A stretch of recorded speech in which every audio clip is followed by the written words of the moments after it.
It is 6:01. We have some joining us on in person. We get seated.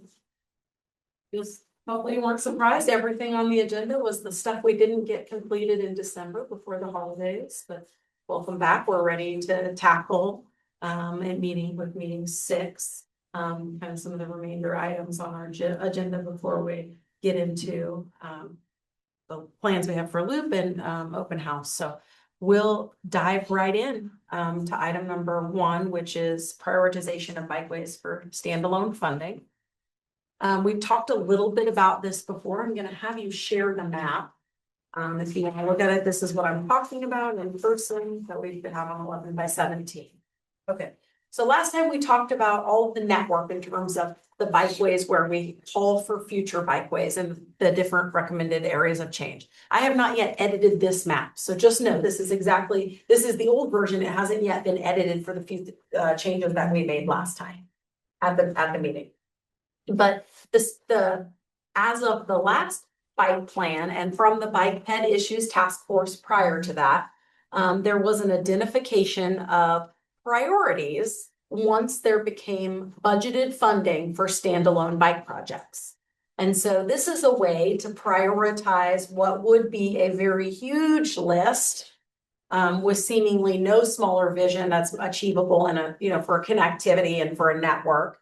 To identify any bikeway that would be on that either one of those networks that we call priority or secondary, to say these are the segments that we have prioritized for funding with this standalone money.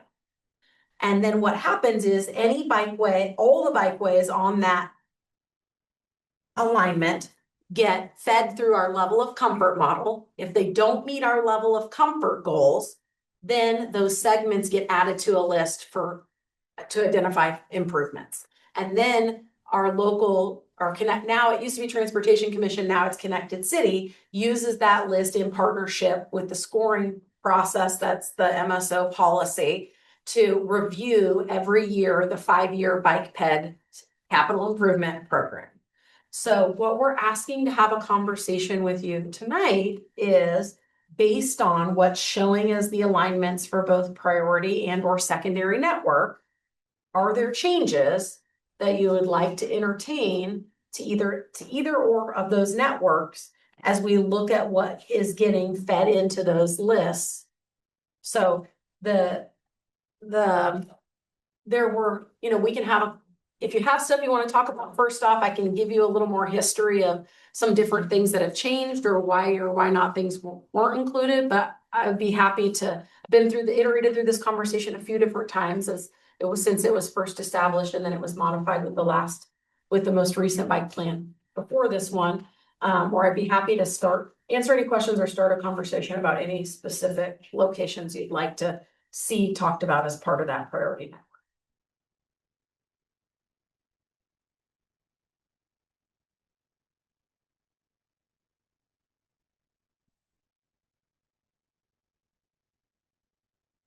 I'll let you think for a minute.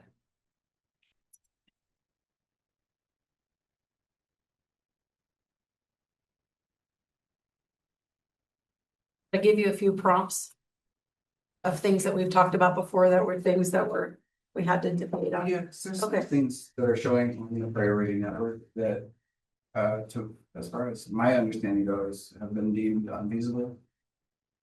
In terms of? Like what is showing as the cut through from Michigan to Sanders Park, and what is showing as so the loop alignment stuff, we already talked about all the loop alignment stuff. So any of the things that we have planned, we showed the images at the last meeting where we have the 3 things we're planning to show to solicit the community about the actual alignments of those segments. And my understanding is whatever alignment we get, we come back from after the public meeting and bring that feedback back to you. And when you make a determination about that alignment, we'll move the line for that. So for those things, we would anticipate, we aren't going to preemptively make that decision tonight. We're going to say, we realize that the connection for this loop segment here will change based on those other conversations for alignment. And we're talking about at this point, any other things that haven't, probably outside of those loop things. Thank you for that caveat, because I don't want to preemptively have those conversations tonight. We asked you not to have those at the last meeting, for those of you that were not here, because we want to take that to the public and let you receive all of their input before you weigh those values and conversations. But I would agree that I think for that portion, the river bridges may be another situation where I'm interested to hear what you have to say, although my staff recommendation at this point for that would be, we're not prepared to have conversations that override what the North Lawrence Corridor Study is evaluating. So this is one thing where our recommendation would be to not change it in the interim while that study's happening. Allow that study to complete what is going to explore for a river, for a possible bridge and other connectivity, and then make changes to this plan, amend it after that study is done.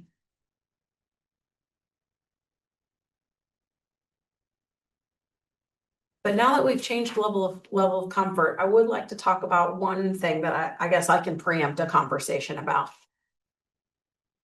We hear a lot, and maybe this, if you have other things too, we can talk on. We hear a lot about like the loop encompasses Lawrence. It really doesn't. Because if you look at how our community has grown, there are many neighborhoods not included in any part of what we've called the priority network or secondary network.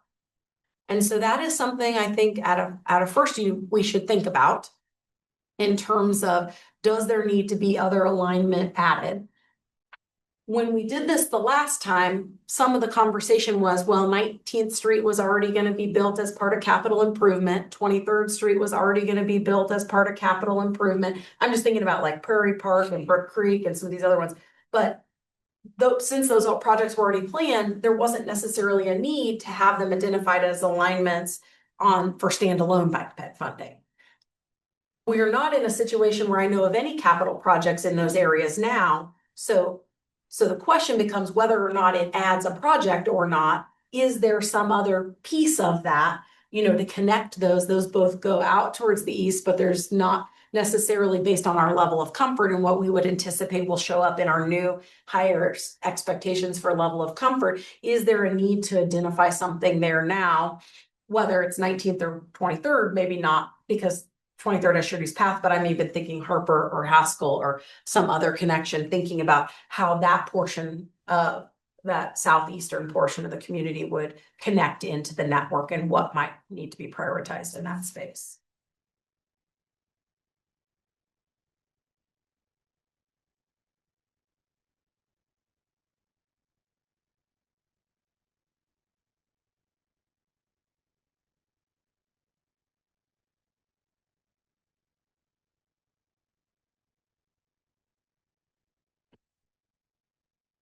Those neighborhoods have neighborhood associations. I know Brook Creek does, but I'm not sure about. I don't, maybe Prairie Park does. I don't know how active they are. Prairie Park has a neighborhood Yeah. association. East of Haskell, I don't believe there's much.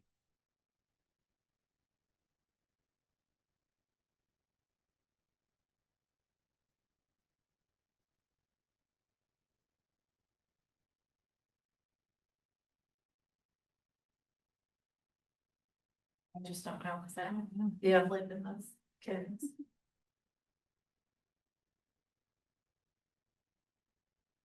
Find connecting through there to be especially difficult because there are a lot of small roads that make it easy to go through. I have bigger problems with Okay. Western Lawrence. Like you can see these, like where Infinite there is in the middle of a big blank rectangle. Like we show priority and secondary network on this great big rectangle, but really like Crossgate and Inverness are the roads that are traveled on by bicycle. Also, this multi-use path along Castle that's used a lot in Clinton Parkway as well. But like being able to, or not going way out of your way to go all the way around on that priority network, it's much more common to be cutting that space on Crossgate and Inverness. I feel like those should be at least identified.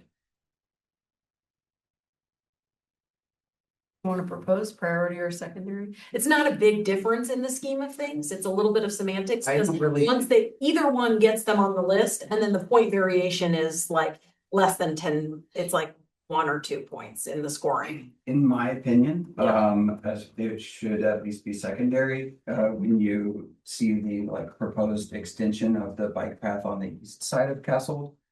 Where it extends all the way to 15th, like that would be huge, like that would be really great. And I see like Crossgate and Inverness having the same sort of impact as that. So if that is identified as secondary, then Crossgate and Inverness also should.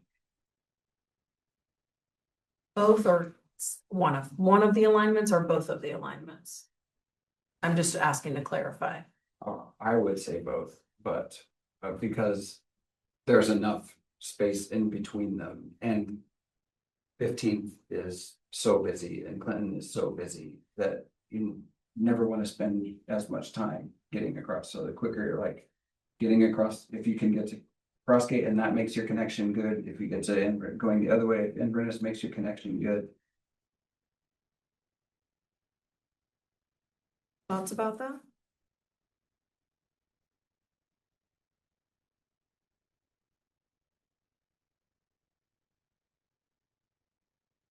Can you tell me what the dotted line by the, what is that, Yankee Tank? The little pond there, just north of Clinton Parkway. This, Is that Yeah. Yankee Tank, like the little reservoir thing?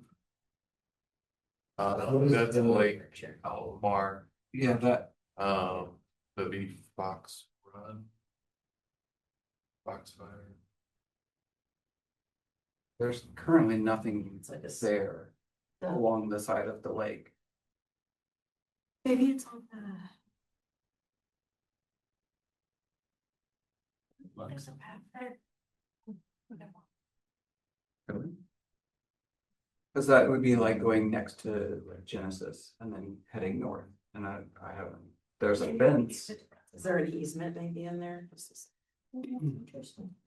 So that could also be a very useful connection on the west side of town, I just rode past it today. considering that like, Yeah. Yeah. Yeah. There's like. Jenny, I think that might be the McGrew. yeah, Trail. but it's, Like, and that's, It doesn't connect. it's Yeah. fenced off too as well.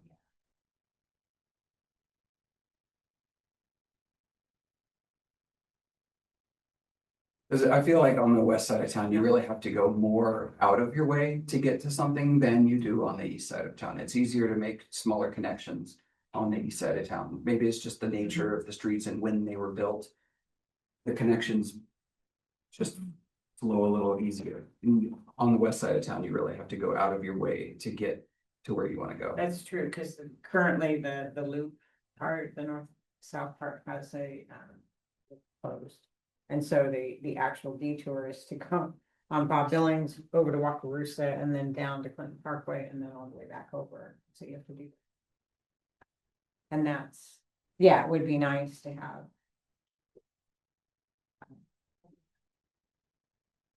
We've had previous conversations thinking about where to Victor Park at Bob Billings, and there's some culverts underneath, and part of previous bike plan conversations have been about talking about undercrossings there, but those culverts, or the boxes aren't, they don't meet design standards for bike ped undercrossings, so they would have to be entirely rebuilt. There's decent connection from DeVictor across Bob Billings. I don't know the name of the street. It is right in that area where you see that dotted line. It's the street directly west of there. There's a crosswalk with flashing lights, and it's a pretty good connection point.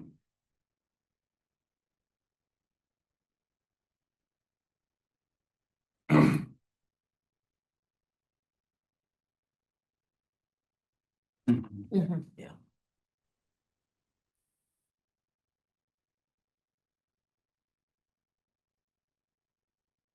A little different. I think in these points, I think there is some really good connectivity. There happens to be some little pockets that have really poor connectivity. That's at least what I've experienced with the closure of 19th and Maple Lane. It just, the neighborhoods immediately north and south have, like, there's no connectivity from east to west. Once in the neighborhood south of 19th, there's no cut through. And north of 19th, there's just one, but it doesn't even encompass like. So like all the neighborhoods that are south of 15th, east of Haskell, west of Harbor. So I think it really can vary just by neighborhood a lot. But you know, Haskell is really interesting to me because it is it's a very large road. It's a semi-industrial corridor as well, because it's the legacy of the industrial uses. Kind of I guess where the loop is now around East Lawrence. So there's a lot of heavy truck traffic. And I see cyclists riding the sidewalk all the time on that corridor. The streets are so wide, there's not much of a buffer between the sidewalk and like the street anyway. And even though the loop goes right by it, but the places a lot of people are biking to are not on loop, right? They're biking to like Dollar General, so I think improving Haskell could not just improve north-south connectivity. I mean, just in the neighborhood south of 23rd going north, but also improve east-west connectivity by making like the intersections, calmer, simpler, safer. And so I guess if there's like one place I would kind of my advocate for it could be for moving Haskell to one of the priority networks. Secondary priority or secondary, but Maybe secondary because it parallels the loop. maybe, Because yeah. we've done that in some other places where there's parallel opportunities. Sense. 11th to 31st. Yeah, I mean, really, yeah. Interesting, because then there's the dotted line that crosses the river, kind of right there, 11th. Mhm. We're not talking about that tonight. Oh. Part of the North Lawrence stuff. Right, but I just think it was an interesting. Yes, Coincidence, yeah. That's been in a bike plan for decades. Wow. So.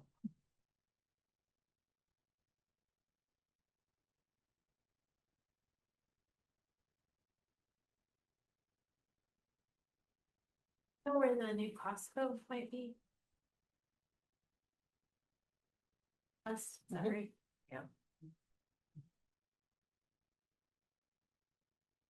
That's probably Yeah. here.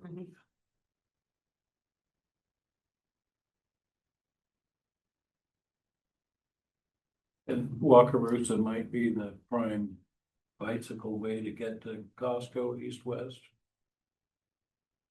Because Wakarusa ends out at Rock Chalk Park, more or less, and I think that's where Costco's gonna go, is very close to that, maybe just south. And so that new Wakarusa was built, I think, with shared use paths. I mean, it's part of the newer infrastructure, so the sidewalks are bigger there.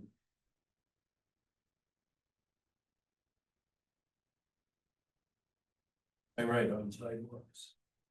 On the Haskell, it's south of 23rd Street, yeah, but I do have reason to go down Haskell sometimes, but more I'm on Burroughs Creek Trail.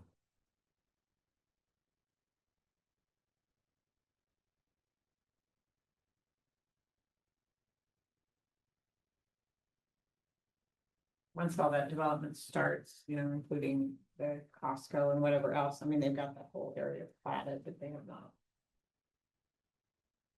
There will be a need to get.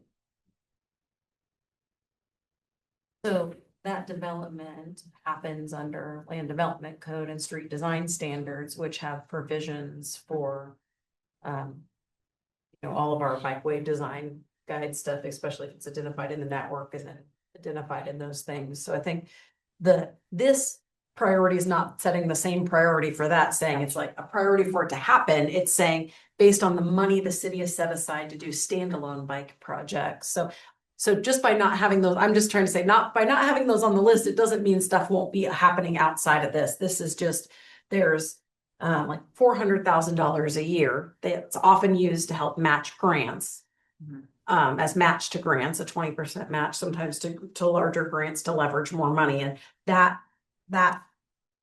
about 800,000, that's for bike and ped, and that ends up being about 400. I mean, it varies a little bit year to year as they balance projects, but that is what feeds those into that. So obviously there's some parts, I would say, of what we call the priority network. If it already has shared use path, it's going to be a really high level of comfort already based on our model. There's not going to be a future project there. Just because it's part of the network, we're trying to show that we're trying to close the gaps as a priority in these spaces. It doesn't mean there will be necessary. So we leave stuff on there, but it doesn't necessarily mean there will be a new project there. So. I think last month it got mentioned that between 21st Street ends at Barker or Barker Court, and that there was and I think there is a line that connects it to Leonard. And I drove down there both sides to look at what that looked like, and it looked like normal size, normal width housing lots, and where that would be a really good cut through. Yeah. It looks like it's fraught with, I mean, Yes. it would take taking people's land. Yes. That's part of their house lot, and so, Yeah, but that would be, I would use that a lot. Yeah. And I think probably some of those things are why they're on the plan. In case something happens, we're showing them as like, we'd like a connection here, but yet they haven't gotten prioritized in this big scheme of things because there hasn't really been that culture of happening in terms of condemning property to do some of those in some of those places like that when there's a building in the way. Yeah. And that 1 block long sidewalk on 23rd Street between Barker and Leonard would be that would be one I would use more. But I went across the street at Barker and it was like, wow, this is a good place to go across. Because there's a light to go across 23rd Street, there's a light and etc. So,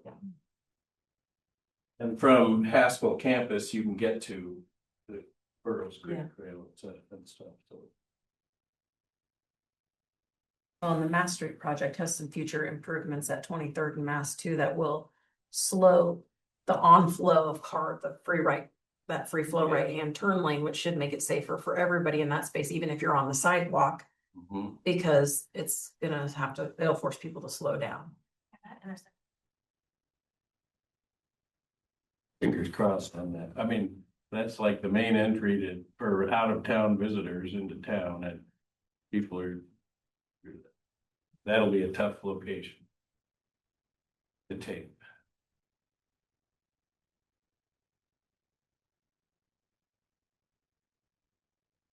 What's the reason why Bob Billings is considered secondary network instead of priority? Because so when this first got established, there was a priority network established by the Ped Bike Issues Task Force, which was made up of a lot of different users. It wasn't primarily cyclists. It was all just one multimodal group that made both some priorities for pedestrian projects and some priorities for bike projects. So we inherited that when we updated the next bike plan, and there was only one level of priority, it was priority. And when we inherited the bike plan and did the last bike plan update, we said, maybe we were like, oh, we want to add a bunch more. But then they were like, but the conversation was, well, at what point do you just keep adding and now you've built a project list? Because one of the things you've asked us for is to do cost estimates for completing these, right? To include in the plan to show that trajectory so we can start to understand, okay, if we're only investing 400,000 a year and every few years we get $1 million grant, like looking at that to say, okay, based on this plan, our priority network is going to take us this long to complete. You've asked us to do that. Well, we have to figure out the alignments to be able to do that. So I think part of the conversation with that group was, well, the more we add of priority network, we're diluting down some of the priority network ability to get completed in some of that conversation, because you can keep adding, right? I don't think the goal is to keep adding, right? The goal is to try to figure out what is the largest focal priority for us to complete in terms of that. And so they went and added some, and so it was a conversation between which parts of the priority network or secondary network have already been completed, because you can see there's existing elements on some of this, and trying to figure out how do you balance to say, okay, this also is a priority and maybe it should be included, and then scored if there are other, maybe there's safe routes to school or other things that are come into that scoring matrix that should also be considered in that. And it was just kind of a balance of having those conversations to the compromise of saying, we want these other routes to be identified, because otherwise all you would have is a box of 6th Street, the Loop, Clinton Parkway, and Castle. And when you look at that and think about destinations, there's so many destinations and connectivity in that to try to start to make some smaller boxes, you know what I mean, where really people maybe can have a better chance of using a local roadway to get to part of a priority network that would have a higher level of comfort. And it was just some of those conversations that led to adding more mileage, but not wanting it to be all in the primary network, that it created a secondary network. Okay, because when Wakarusa was rebuilt, improvements were made to it for Correct, but, bikeability and walkability, Correct. and it's also considered secondary network. Yes. And so I was just wondering but what that meant for the So- future of Bob Billings. So what it means for the future is when a capital project is done, this priority and secondary network doesn't mean anything if the city is doing a complete streets checklist and they're doing the policy for like major reconstruction or capital projects. This network doesn't mean anything to that. What that means is that what they do is come in and say, is it on the bike plan at all? Not does it have a priority rating? Doesn't matter. So they come in and say, is it on the bike network at all? Yes, it is. Okay, how can we accommodate that in this project? So for example, Castle from Monterey Way to Bob Billings, Castle. thank you. I got all my street Fully views. reconstructed. It's getting reconstructed. Part of it will have that shared use path on the north side. North side. So that's again, not a it is on the secondary network, but that's not getting built as a standalone funded project. That's getting paid for and built as part of the the multimodal capital project. So that's where it kind of gets confusing, because there's some play in some of this, because like there are a bunch of roadways that have, whether or not they've been on the priority or secondary network, part of Iowa, 23rd Street, those things, that when they've been reconstructed or work has been done, they have done the complete streets policy and checklist and evaluated bikeways and incorporated that as part of the project. Whereas you have other things like the shared use path on 6th Street, the Mass Street project, the Bike Boulevard, all of those projects were originated based on this priority network and funneled up and prioritized on that list. So it's kind of, this goes back to the first image we showed in these conversations about, here are all the ways that bikeways get built, and it's not a single way. Developers build some of them when we're developing and building, new streets. We get capital projects, we have maintenance projects, which may be the lower hanging fruit threshold of some stuff. There's standalone projects. So do you want us looking at this map with the thought of standalone projects and what, like, from a bikeability point of view, what would give the most? Yeah, so like, I think is your conversations about Inverness or any of those other alignments right now, whether or not they're on the bikeway plan, but in order for a reconstruction level project to happen in that space, they're probably a lot less likely because they're not arterial streets. So I don't know, it's a balance. Do you know what I'm saying? No, In that sense that I think if you would want to see in the next, I think the question probably realistically is, besides if we don't consider capital projects, right, and like reconstructions, if you would want to see it in the next, before we get to the next bike plan, and we're talking, 5 years, but even 10 and 15 years, as we keep iterating through this, something to happen in some of these places, it will require being on the standalone, or it will require being on this priority secondary network and identified as a standalone project for it to happen. The reality though, and some of that too, is the more you add to that, the more cost you're adding, so the length, you're not necessarily. This plan doesn't budget more funding, so you really need to be thoughtful about identifying the highest value connections for some of that need. And that's what this is trying to do with the identifying the trying to connect some primary connections. Mhm. So some of the conversation has been before, well, that road is, or I'm not talking about any road in specifically, but somebody might say, well, that road already is pretty low volume, it's residential. Could it be improved and made safer as a standalone project? Yes, but is it a higher priority than what's already scoring in here in these places where we see the gaps? Is it a higher priority than 19th Street or Massachusetts or 6th Street or 7th Street connection into downtown, or some of these other things as we think about what trade-offs there might be? Aaron and Bailey, I'm just, I'm curious here. Like, Bob Billings is being reconstructed now, Vista Castle. And of course, I can't believe how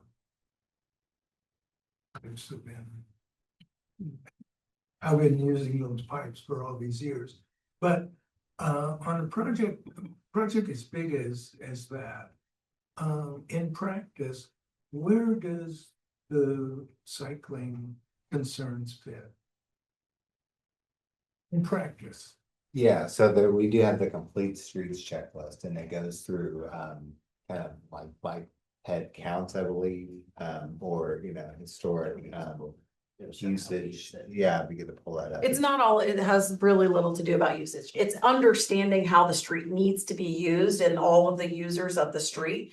So it's an evaluation, that's a checklist that engineers are asked to do anytime there's a capital project.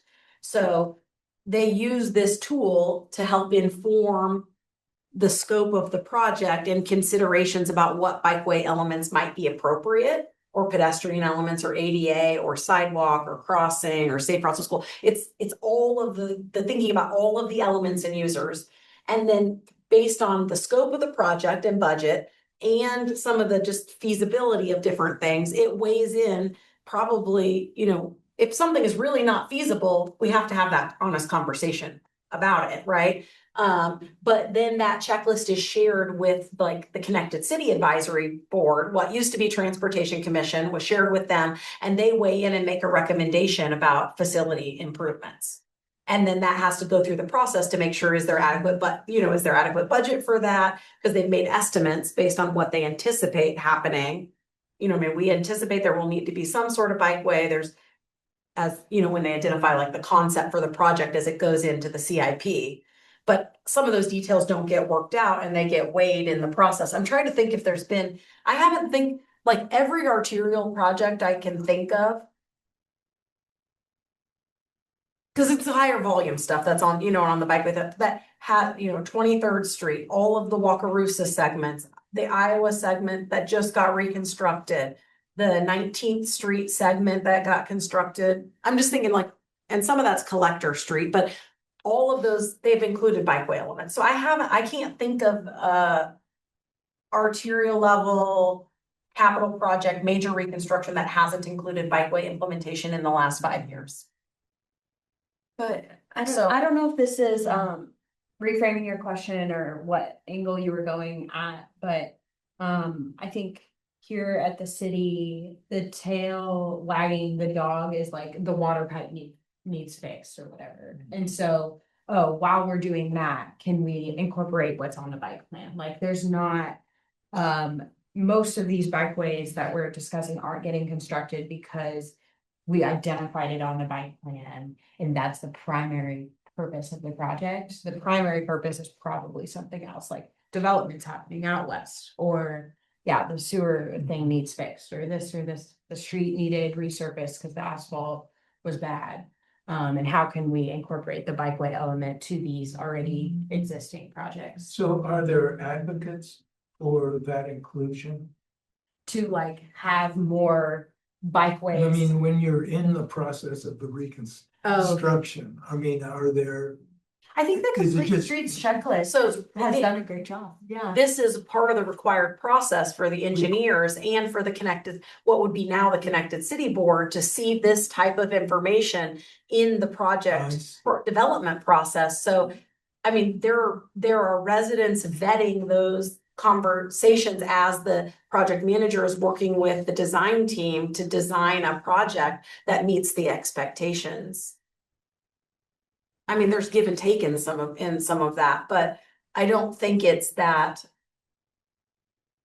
There's not, I mean, people show up in all of these projects to make sure that the bikeways are being built.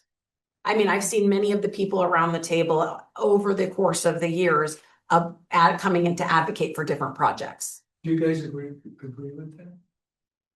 I think that over the last 5 years, the major reconstruction projects have included shared use Yeah. paths and bikeable, more bikeable areas. When they paved Queens Road, they put not only shared use paths on both sides, but painted bike lanes on both sides. It's another example. Yeah, I mean, yeah. So that's good news. Yeah. So in the mindset of standalone funded Mhm. projects, I would say I think that the bridge across the river connecting to North Lawrence is high priority for a standalone project for like we've had a lot of public comments on the safety of that. I think that could go a long way in improving bike ped comfort and safety through there connecting to North Lawrence. I think that's hugely important for North Lawrence. And then the other one, I think that would make a really big impact as a standalone project would be extending the bike path on the east side of Castle to connect Lawrence Avenue all the way through, because it really greatly improves accessibility. The hill on Castle is a huge barrier to a lot of people, and if you connected that bike path, it would follow the natural grade of a creek. Yes. Yeah. And it would, so it takes out the hill component and it increases accessibility and it improves comfort for getting away from Castle. I think that those two spots on this map would be my two identified priority spots for a standalone project. And that's through KU campus, right? You're talking. There's maintenance buildings over there on the farthest west side of campus. There was like a tree line and then a big field up to the west. Yeah, And then maintenance buildings to the east. and that's where the big Evergy, they're doing a big substation. They already. Back in there, yeah, like they replaced probably all already these done power it. lines. And so then you would come out in that neighborhood that would come out at 22nd and High V, 22nd. and Yeah, there's already a High-V. big path that goes through there and then just cuts out into the neighborhood. Wow, and that would Extending that all the way north. I cut think out would the be, hill, that would be nice. Yeah, I think that would have a huge impact. And that would take cooperation with Yes. KU to. Yeah, obviously, we Do have something lines like on here that. that are things that are not under our control, right, in right away and other properties, so in that sense, like. Some of these are in concept lines.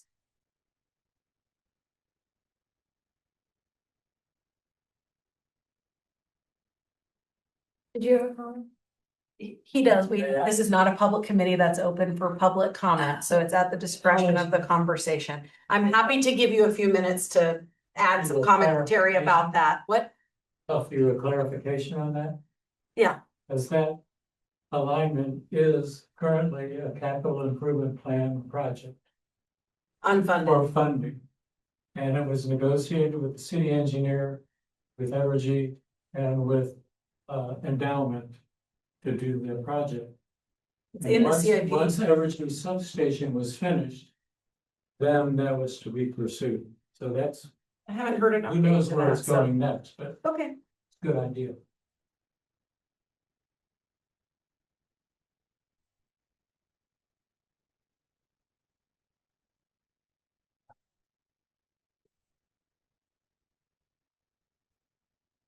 I don't recall seeing that in the CIP, so I'll go back and look at that. You know what I mean? What? I don't recall seeing that in the capital improvement plan, so I'll go back and look. Well, it was proposed by Sustainability Action Network, Right. but pursued by the city engineer with the negotiations with the three parties. Okay. Yeah, I just haven't seen it on any implementation list, The so energy access road to the substation does have curb cuts. for that conversation, yeah. Is it the Atchison Creek Bikeway Trail? Yeah, is it shown as funded? That's the part I didn't realize. Like, I think it's in there, but I don't think it was. Gotta go look at the actual project. It's. Oh, right. Yeah, see here it says unfunded.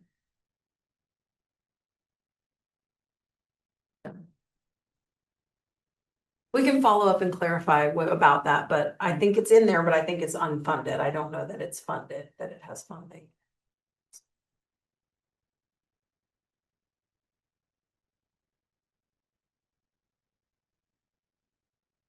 It is listed as an unfunded project. So it's there, but it's not. Right. It's listed under 2026 for $1 million, but still unfunded.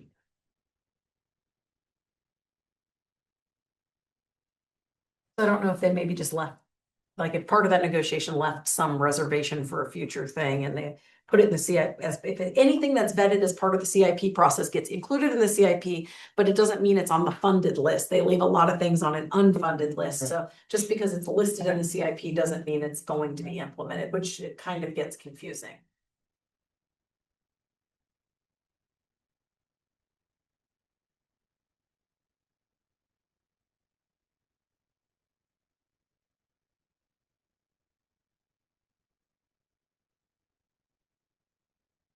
So thoughts about any of those things? Generally, it seems like people maybe are supportive of enough of all the kind of different ideas that people have had about some of these changes. I think Jared's point with the bridge should be the highlight of that conversation.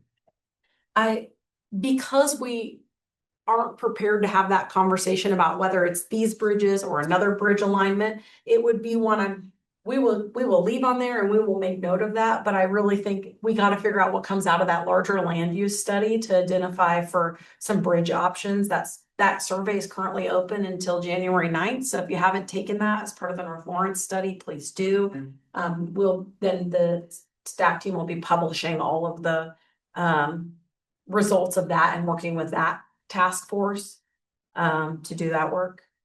Just so you know, I'm also now the project manager of that study, so.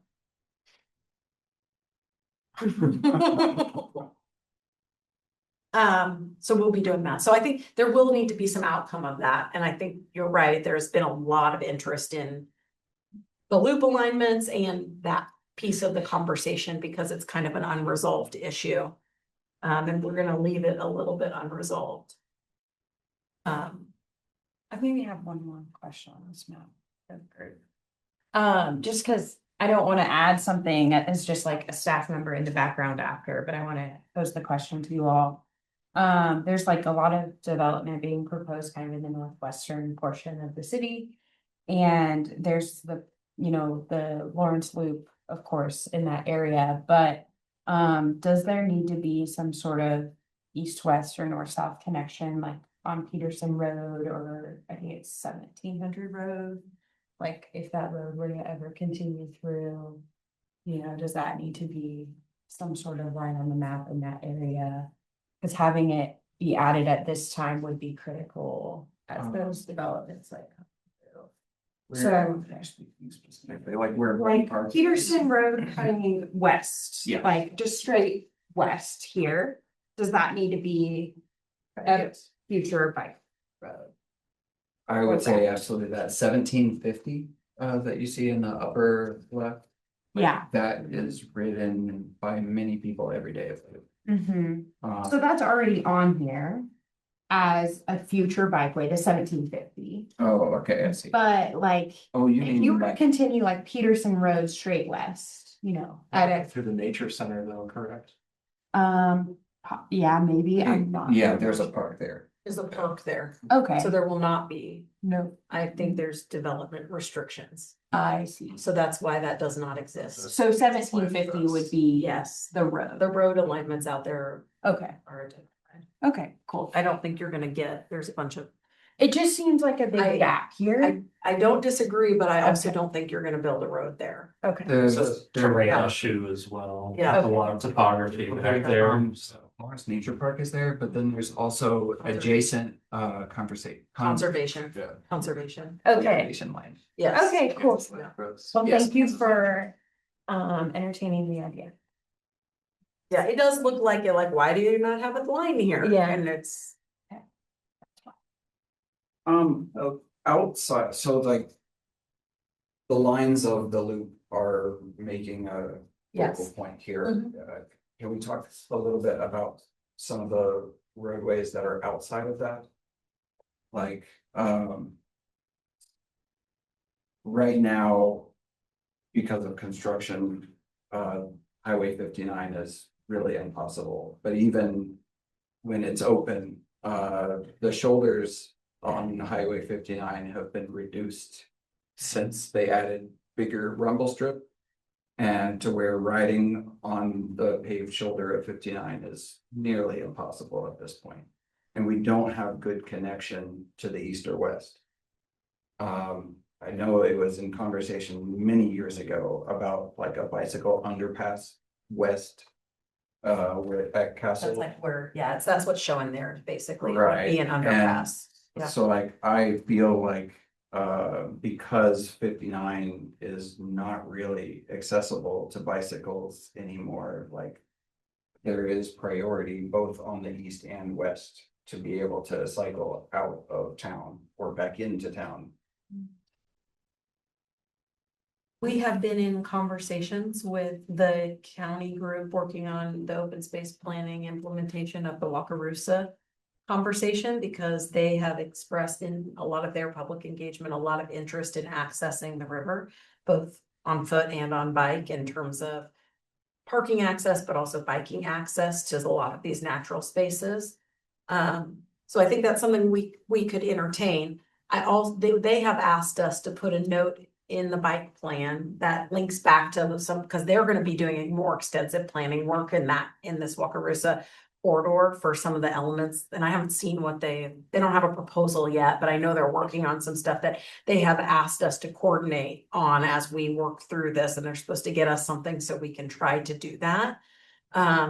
That may be a really great opportunity. We've shared with them what we already have in the plan, because that's another example of like where this is happening at the same time, that there's gonna need to be they've done a very specific focused area about stuff here. Your focus is very much about bikes and not necessarily that as a destination, but as a through access. So I think I just want to share that in terms of like, there's some other conversations happening in terms of that. Also know, we're in this planning process, and this is, as you talk about this Lawrence, really urban focus.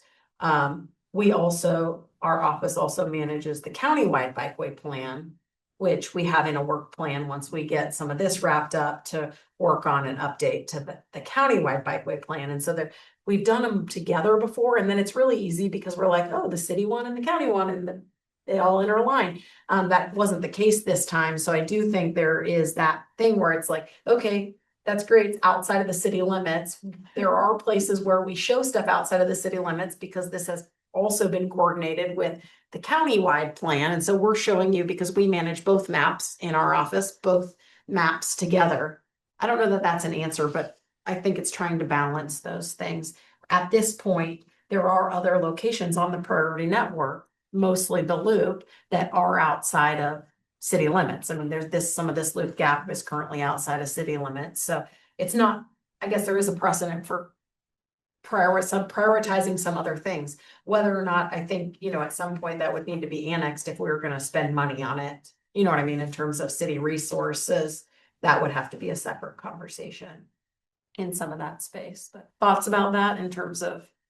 Like specifically like a bicycle underpass Yes. at Castle and K10.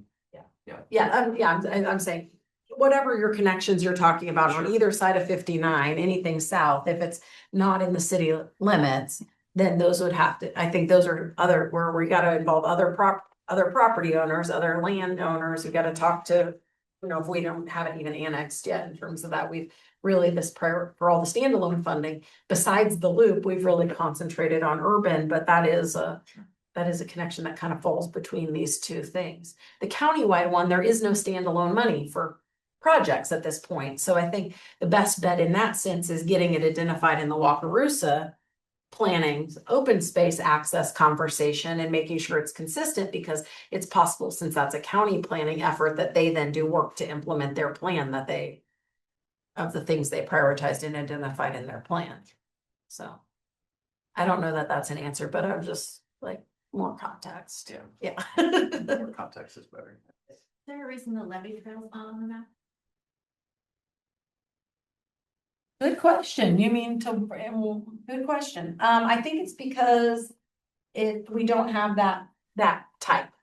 And so it's just the crushed gravel, and all of these are based on paved transportation. And so it shows up on some of our maps when we add that network type in there, which is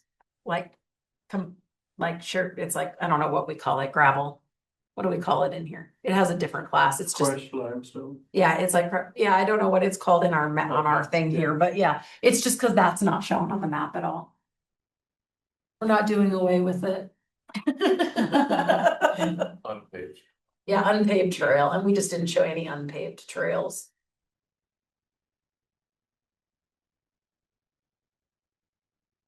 So and there is gonna be some development south, north of town, off Peterson, well, off the road that goes by Martin Park that I use as part of the loop. And, when new developments go in that have paved streets and all of that, and I mean, it's happened in the Diamond Head, all of that area way west between Bob Billings and Sixth Street. There's a lot of shared use path in there and neighborhood paths kind of. And so is that now a requirement in the building of new subdivisions in Lawrence that requires nature trails or anything like that? Okay. I'd say some of it's in a gray area. Is that fair to say? Because there are things during when things have gotten developed that there's been requests, well, historically, I'm less familiar with all the new land development code and some of those provisions, but there is precedent where when development has happened as part of conversations between looking at bikeway planning and connections, that connections have been built by developers, but it's not necessarily a guarantee. Is that fair? I don't know. Michael's looking at me. Michael's been very involved in that conversation. So I use the Menards example as an example of where, when in that site planning process, when planners identified it as a connection around Menards from the end of Naismith Valley Trail down south, that's an example of where, developers were asked to put that in as part of the plan identified. It's my understanding the land development code links to the bikes planning, with the intention to implement the plan.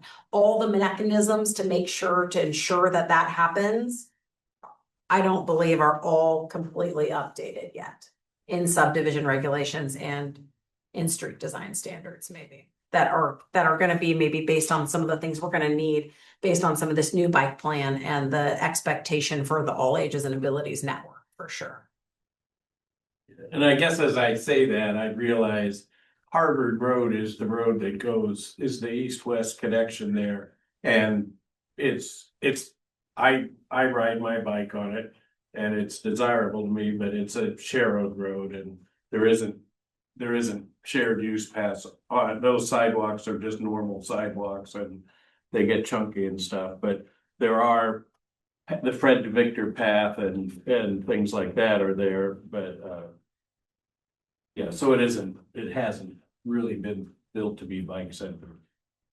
That subdivision out there, so. The only way is. Jared talks about a lot of riding and a lot of that.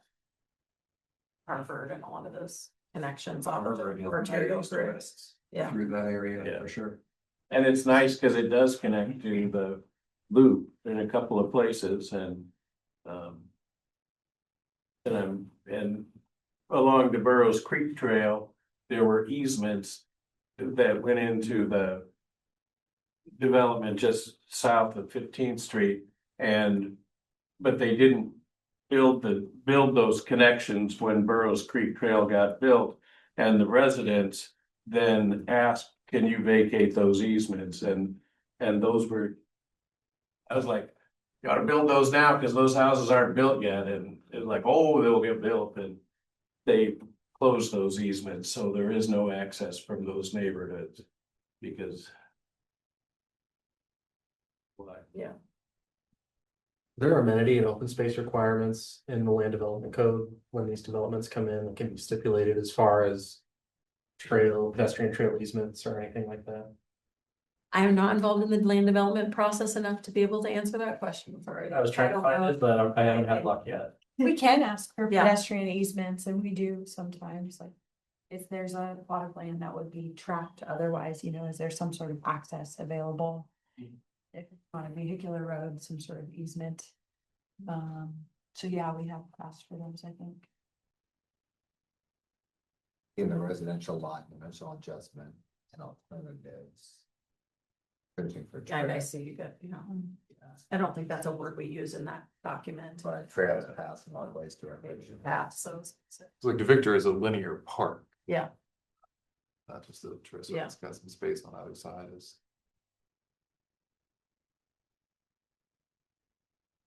I'm new to the city and I really enjoyed in the code that in new developments, you have to add traffic calming on streets longer than 800 feet. So kudos to Lawrence for having that. That helps with bikeability too.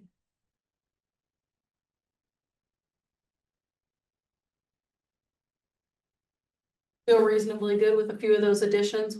Our goal is gonna be to come back with some high level estimates for you to show you what that means in terms of doing that. We'll see how far we get on that journey, but we know that's our intention. Again, we'll have to go back and look at that with the new expectations for level of comfort, which I will tell you is going to increase all of those estimates because they're higher levels of facilities probably in more places based on that all ages and abilities. So we know that going into this conversation. Okay. Any other thoughts or comments before our plan will be to then edit this? We'll show that as part of the larger conversation at Loop Open House. I think it's on one of the boards, and then it'll be part of a draft we bring back. So you'll get to see it again before we're done. We're ready to move on the agenda. These other things are follow-up things that we're bringing, the other two items on the agenda. The next one is our level of comfort draft proposed, and we have went back and reviewed both the all ages and abilities guide that we had looked at before, and then also noted that NACTO has actually changed those standards and additionally since that guide was built for some lower speeds and volumes. And so we went with the most currently approved NACTO guidance. And so based on that, again, we have set what everything you see in the blue column of 1 for most comfortable in those bikeways meets the recommendation of where you said you'd like to see this goal and vision to be designing to NACTO all ages and abilities. And then after that, we have stratified some of those speeds and volumes out across what we've considered that level of comfort. We are working on updating this based on our existing infrastructure to be able to bring that back. And so that'll be something we'll show you at a future meeting. We were hoping to have it done with this extra time and we didn't get it done. So, but I will say we will see a decrease in what the current system level of comfort is based on these higher expectation of standards. So expect that. We're going to know that. We're going to have to story tell that. And then I think that just gives you some of that expectation. But this is what you've asked us to do. And so we put this together as this model, and we will reflect these standards on scoring existing projects and what would be used then for when a future project comes in, the expectation that you would be designing to these standards if to this level of comfort. There are provisions in NACTO all ages and abilities to do that. Not being able to meet the standard is not justification to do nothing. And there is some provisions that calls for additional justification or documentation when you can't meet these standards to do something. And so we're going to have some internal conversations about what that means in terms of modifying the complete streets checklist and how we do that. So if you're not designing to the expectation and the goal, how that's documented in the process. And we feel like that's the appropriate way to do that through a future amendment to the complete streets checklist. So I think this is just more of a reporting back to tell you, we think we've done what you've asked us to do here in this space, so. Which comfort level are you building Mass Street from 14th to 23rd to? It would, I believe it'll be in one, won't it? Because it'll be protected. Okay. What's your speed? Are you gonna be greater than 6,000 vehicles though? With your future AADT, so you may be in two. 25 miles an hour on Mass Street? I think it's gonna stay at 30. So it'll be greater than 25 and greater than 6,000, which puts a protected facility at a 2.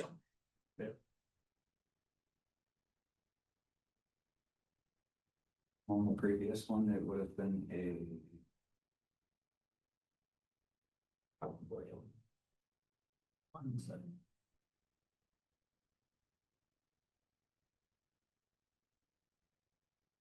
This is also 1 through 5 compared to the old. The old one was 0 through 5, but the only thing that was 0 was shared use path that weren't side paths, so.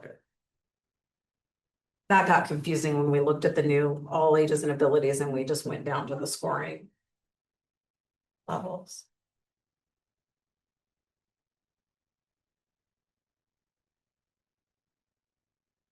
It'll be a little bit different because before we were talking about designing at 3 and below, and now the expectation and the conversation we've had from you is the goal is to design to NACTO all ages and abilities, which is 1.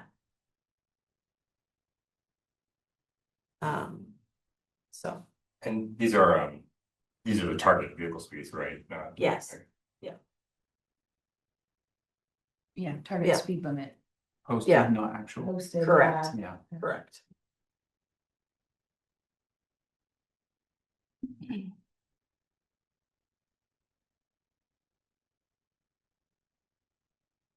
And again, you know, our model and the way we can assess that, we don't actually have actual speeds for every street in a system. So we're using posted speeds in some of that as a proxy to feed in, you know, besides us doing projects and being able to collect speeds for the whole system as we evaluate it, we're using posted speeds. So we'll be in a range. It's not precise, it's a tool to get us to an outcome.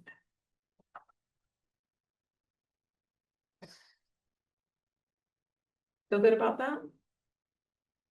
Then the last thing we have is the work that Stephen's been doing.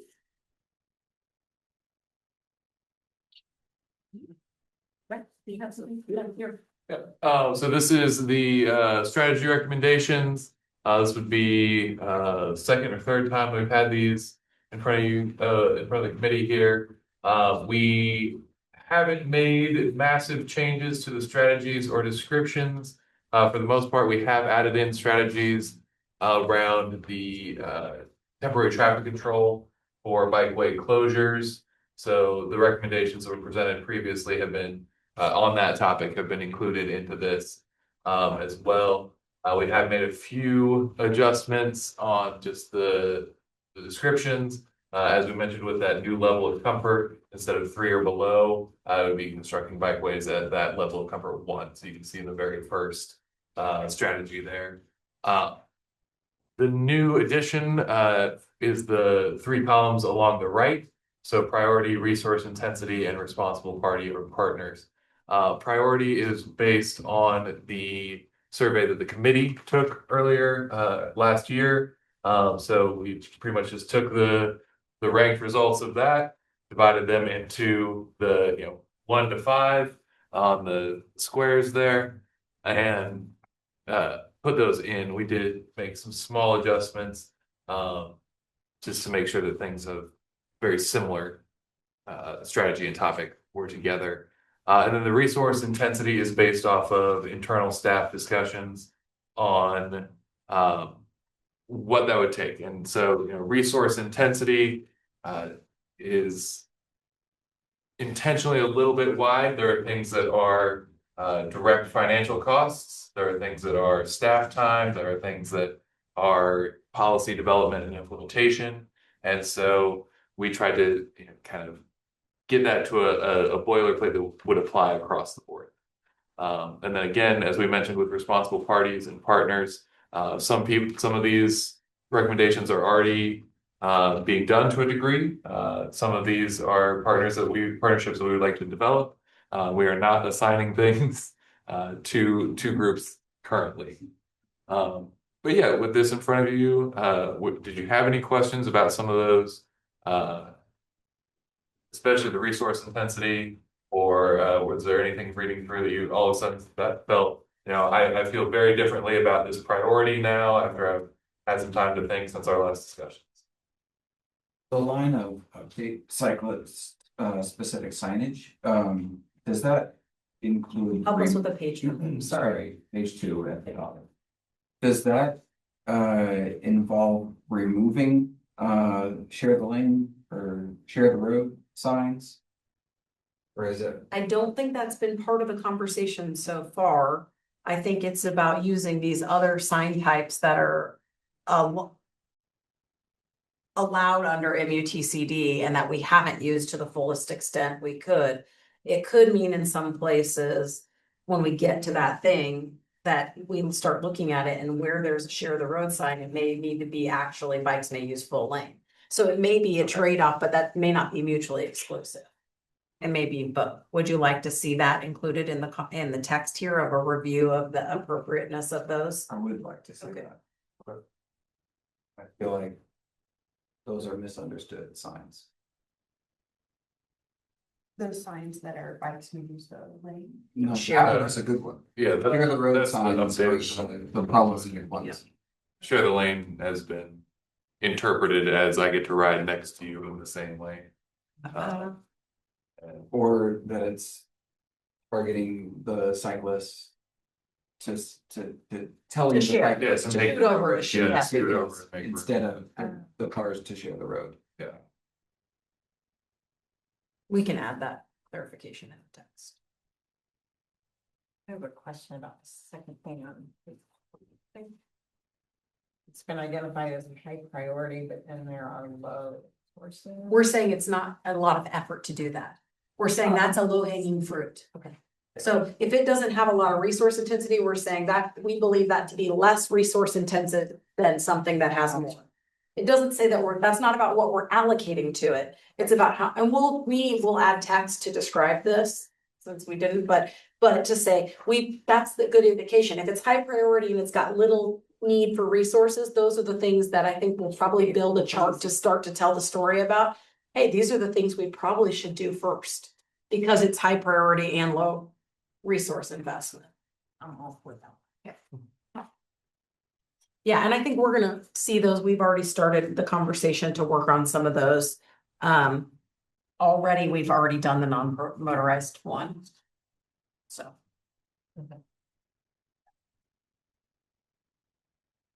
Which we may need to just reflect that. For the one about the bike cooperative, one has opened up on the ECM center on campus. I saw that they were officially open now.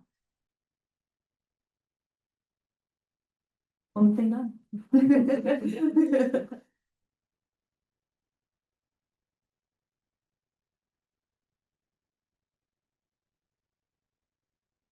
Taking some bikes to that. Oh, there's it.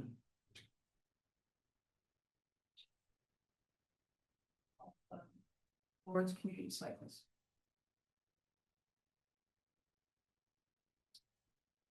I believe they're doing shop nights again. Tuesdays and Yeah. Thursdays. Tuesdays and Thursdays from 6 to 8. Full stop work. And so I think as you read through this and you see kind of who may need to be involved in some of each of these pieces, hopefully that can be, you've participated in this group work with this steering committee to do this work. And when we leave and work to adopt this plan doesn't just live in the hearts of staff who are working to implement in these spaces, the policy and programming things, but also what is the larger community role in initiating some of this work. And I think some of that we've seen to varying degrees, right? And I think we've had an early conversation. I recall Jenny saying, we're talking about the people who don't cycle and how do we get there? And some of that work belongs outside of the city's alone role. So hopefully that can be something that you can share with your groups and get them behind in terms of what that might look like. And we're happy to have any of those conversations in the future too. See on page 5, near the top under education, that's 2 of the ones that we added for temporary traffic control related concerns. Those would be newer.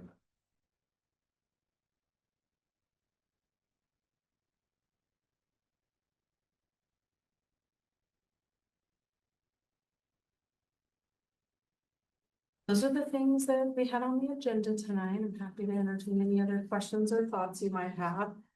For next steps, we have planned the Lawrence Loop Alignment Open House. We are working on preparing materials and we'll be preparing a press release for a few weeks in advance of that date and time that we have planned. We're working on a whole bunch of coordination work internally with a bunch of other departments to get some internal review before that. We would encourage you to put that on your calendar and plan to attend that. And share that with your groups, especially once we send out the materials, when we put our socials together, the content for the actual stuff of the meetings and our press release, we'll share that with you. We'll have an online survey also, and we'll post the materials when we do that. So you'll be able to see and share all of that. We'll need your help to do that. And then we will have that meeting and need to follow up with that work and the rest of us putting together the draft plan. Where we would plan then to come back to you either 1 or 2 meetings at that point, then to have final open house review of that feedback to make some final selections about preferred routing for those sections to go back on the bikeway alignment network map for that final review and then a final draft plan. That may not all be at the same meeting. We'll see how all that workload kind of falls out. But that's kind of what we're looking at for final work for where we've been in this process. Is there a date for that, did you say? We haven't scheduled those Okay. meetings yet. The open house will be February 2nd. Okay, yeah, the open house is set. The open house Yes, is set February 2nd. It's a Or- Monday. Yeah, 4:30 to 6:30 at the public library in the auditorium. But the future steering committee meetings aren't set yet. Sorry, I wasn't clear. Okay, unless you have any other questions, we're completed the work that we set out to tonight. Okay. Thank you. Thank you.